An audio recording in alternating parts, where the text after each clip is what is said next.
My people, come and see America, wonderful Nigeria. See how this guy has been able to reveal the secret of godfatherism in Nigeria. How these people have been able to fold Nigeria into crisis, into undevelopment, into full scarcity, into poverty. The reason why Nigeria is where we are right now is simply because of godfatherism. There's nothing more. Please just listen to this guy. Oh my God.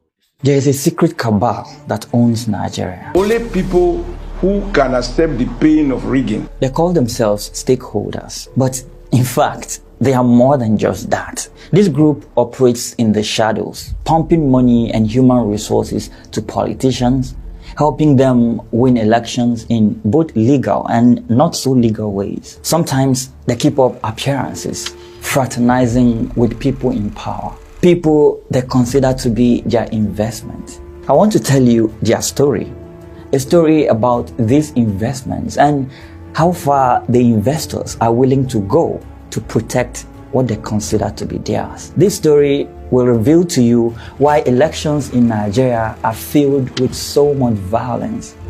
This is a story about godfathers and their chokehold on the Nigerian state. I hope I don't get in trouble with this one. Now, the people of Ikono Anene from 1960 have never produced a senator. I used my hand to strike out the name of the person who won before, and I said it is important for me to give that region a senator in 2007. To understand how these godfathers have taken over politics in Nigeria, I want to take you back in history to this ancient city in the southwestern part of Nigeria called Oyo State. I started my political career in 1951. This is the late Chief Lamidi Adedibo, the strong man of Ibadan. He was involved in Oyo politics from the 1950s up until his death in 2008. During the reign of this man, often referred to as the godfather of Ibadan, it was said that nobody assumed any political post in Oyo State without Adedibo's approval. That was how powerful he was. But Chief Adedibo didn't just stumble on this political power. His dynasty started from the days of Chief Obafemi Awolowo.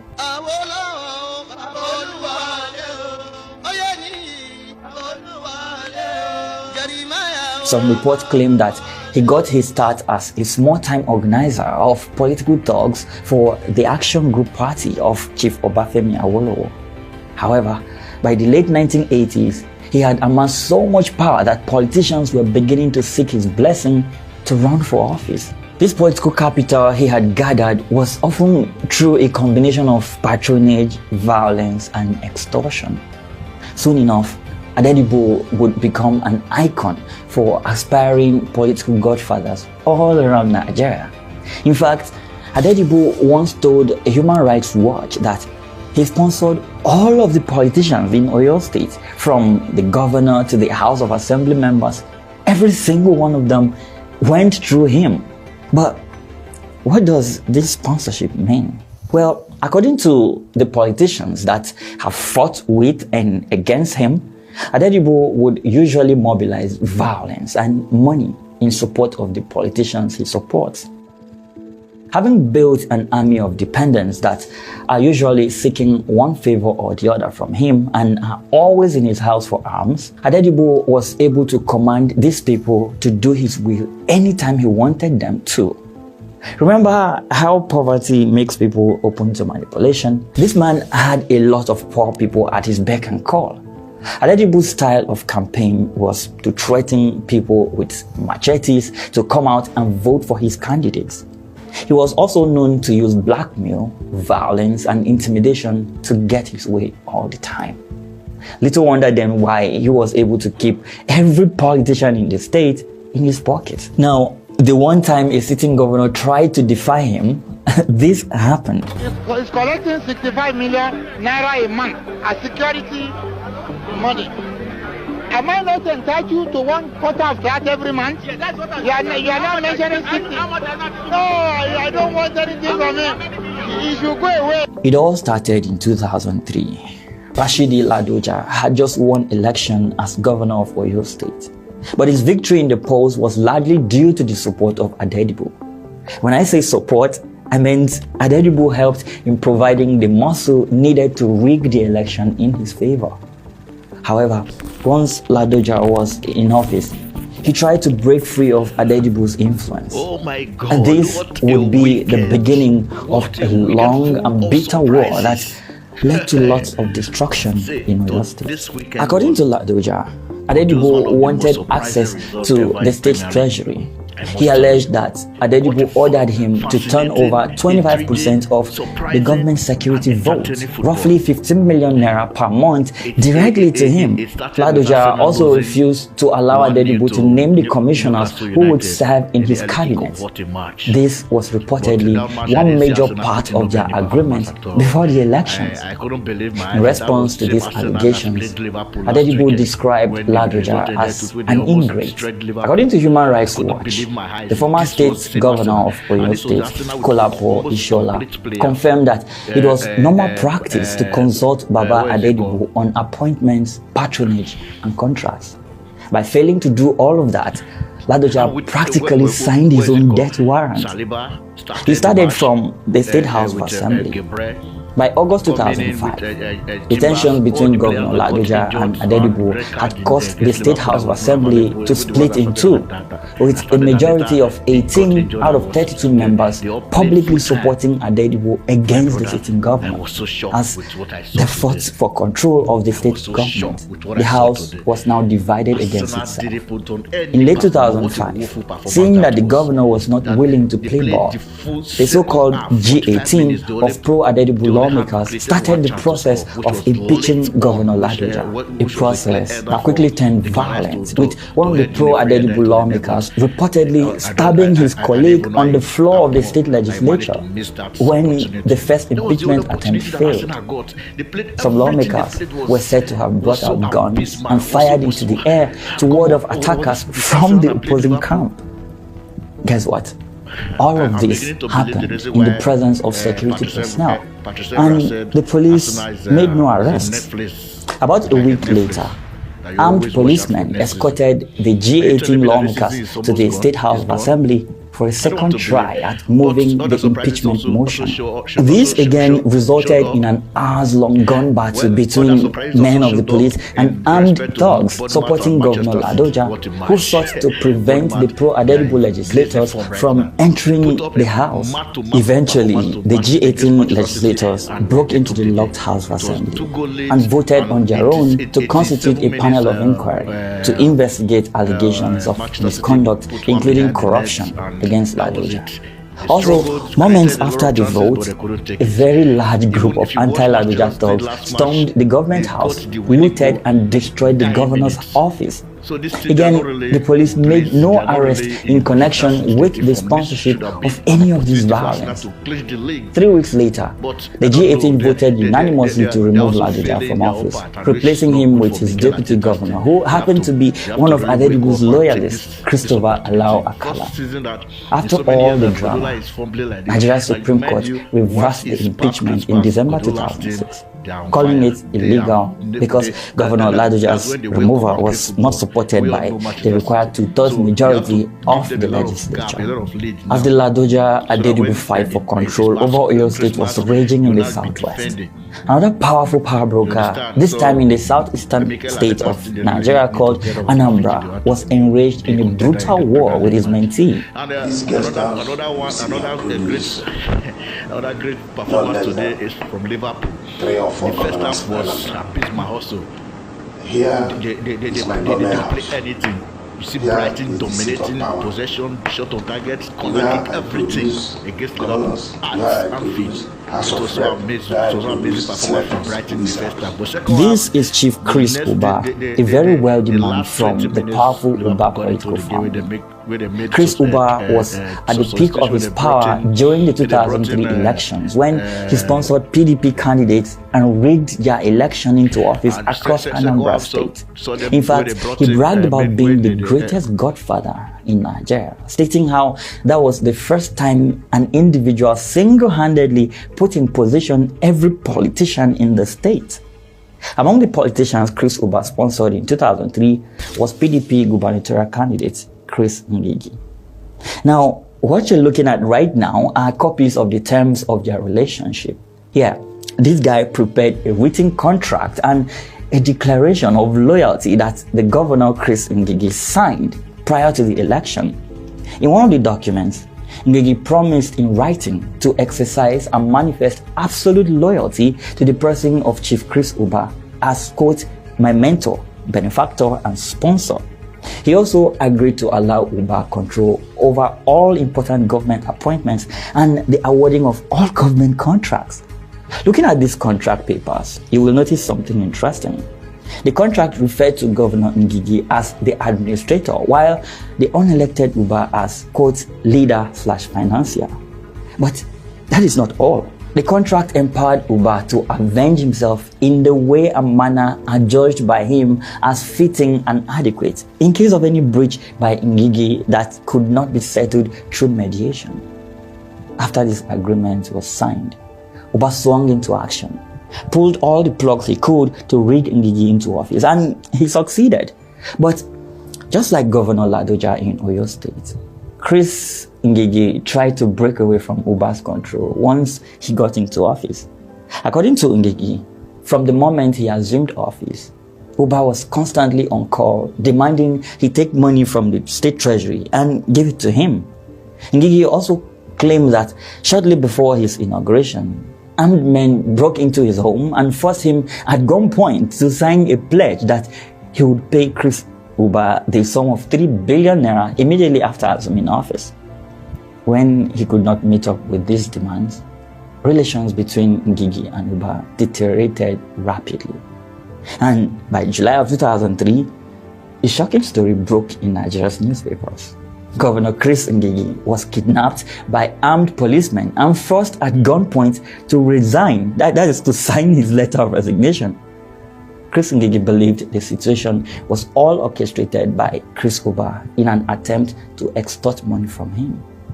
When he was confronted with all of these allegations, Uba dismissed them as completely false. However, Ngigi's resignation letter was happily accepted by the State House of Assembly. Despite these lawmakers knowing that the governor signed the letter under duress at gunpoint, one Anambra State legislator would later admit to Human Rights Watch that at the time, most members of the legislature were in bondage to Chris Uba in much the same way as Governor Chris Ngigi. Remember, this man had bragged about putting every politician in the state in their position. So, when he needed to use them to remove a sitting governor, it was an easy one for him.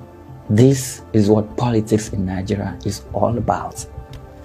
Unelected men and women trying to hijack governments and impose their will on the people. Political offices being reduced to mere business interests for some powerful underground players, often in the shadows, dictating what should and shouldn't be. Ngigi successfully petitioned to have his resignation thrown out by the federal courts, and he remained in office but quickly found himself in trouble yet again. In 2004, thugs armed to the teeth with firearms and some locally manufactured bombs attacked Anambra State Government House in Oka and burned part of it to the ground while policemen stood aside and watched. Sounds familiar? Well, during the Anambra State crisis, an estimated 24 people were killed. This is the number we know of. There could be more not reported on. In his defense, Chris Uba told the Human Rights Watch that Governor Chris Ngigi breached their agreement. In his own words, quote, I spent a lot of money to put him there, but I never asked him for my money back. Ngigi was trying to be smart, trying to run the government on his own. The problem is Ngigi, being a politician who did not invest 1 naira, not even 1 kobo, wanted to run away with everything and not even share 1 appointment. He concluded by saying, quote, the problem is the immunity the governors are having. You spend your money to bring them into power and they say, quote, go to hell.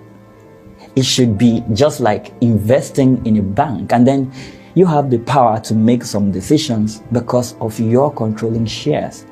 This statement was attributed to Chris Uba. Yeah, he said these things. To Chris Uba, politics is just business. Sponsoring the governor is like buying a controlling share in the state's treasury. And this is what godfathers see when they throw their money at politicians. When they do all they can to win elections, all they see is a bank whose controlling shares they have just acquired. But how far are they willing to go to protect their assets once these puppets get into office? Well, you're not ready for this next part. When it comes to collecting what they feel is theirs, everything is on the table. You see, godfatherism has been reported to be one of the root causes of thuggery in Nigerian politics, and the main reason why the government has failed in its attempt to fight cultism in our society. During the 2007 elections, the PDP candidate for governor, Andy Uba, was reportedly handpicked by then President Olusegun Obasanjo. Andy Uba had served as an influential special advisor to Obasanjo for most of his 8 years as president, and it was believed Obasanjo wanted to reward his service by making him governor. It didn't matter whether or not the people of the state wanted him.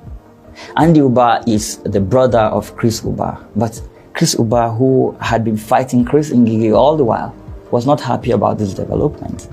This caused a rift between the two brothers. Andy Uba took over the Anambra State PDP in a move Chris Uba described as, quote, a coup, and he installed somebody called Tony Moye, a former student union leader, as state chairman of the party. According to reports by the Human Rights Watch, numerous sources, including police officers and cult members, identified Moye as a prominent member of a major cult group in Nigeria. But this didn't matter to Andy Uba as long as he won the election. So, with the money Andy Uba's campaign provided, Moye immediately set about mobilizing funds to recruit thugs to ensure Andy Uba's victory in the PDP primaries in December 2006. In multiple interviews with several court members who described how they were paid to rig the primaries in Uba's favor by stuffing ballot boxes and chasing off legitimate voters, Human Rights Watch disclosed how one member of a rival court group, along with his colleagues, were actively involved in voter intimidation. And this is not so secret, as it has become a common occurrence in Nigerian elections.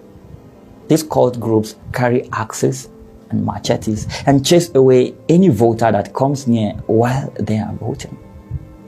This act led to Uba's victory and subsequently PDP nomination, after being awarded 97% of all votes cast in the 2007 election. According to police, courts, and other sources, after the PDP primaries, Moye began channeling funds into the hands of members of his own cult group, while excluding the rival gang members he had managed to work with during the entire exercise. Several rival cult groups saw this as deeply unfair and they reacted violently. Some also complained that they were not paid in full for working on behalf of Andy Uba's campaign during the primaries. The resulting crisis was devastating. According to the then police commissioner, Haruna John, and some cult members themselves, at least 7 people were killed in a series of assassinations between these rival cult groups. Several of those killed had been gunned down in the streets of Awka, leaving local residents terrorized. But this violence through cult groups and other armed gangs is not limited to the southeast alone. Remember the Oyo state situation we started this story with? Well, after Ladoja resumed office in late 2006, the political struggle between the governor and Adedibo was waged mainly in the streets through regular battles between well-funded gangs.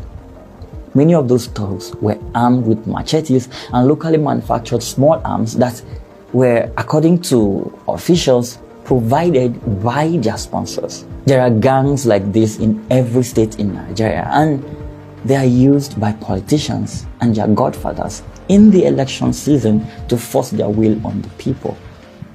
In March 2023, Premium Times reported that Nigeria recorded 109 deaths in 3 months, all linked to the 2023 election.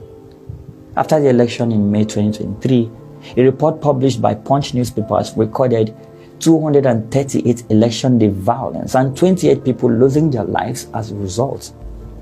And while you may see all these figures as mere statistics, make no mistake to think it doesn't affect you. The stories we just looked at may be from the not so distant past. But if you turn on your TV right now, I'm sure you will see a story about something similar playing out in the oil-rich state of Rivers. So think about this. At what point in Nigeria's politics can a young person in their 30s or 40s with no large bank accounts come out to run for a political office? Will it ever be possible for someone to win an election in a fair and credible race without resorting to violence, thuggery, bigotry, and all other social vices you can think of? In a time when godfathers are feeling betrayed that their political structure is being pulled down because the candidate they handpicked, bought a ticket for, and used all means to get into office is now trying to break free of their control. Nigerians need to wake up and see exactly how this current system of money politics is controlled by a few wealthy men whose source of wealth remains mysterious.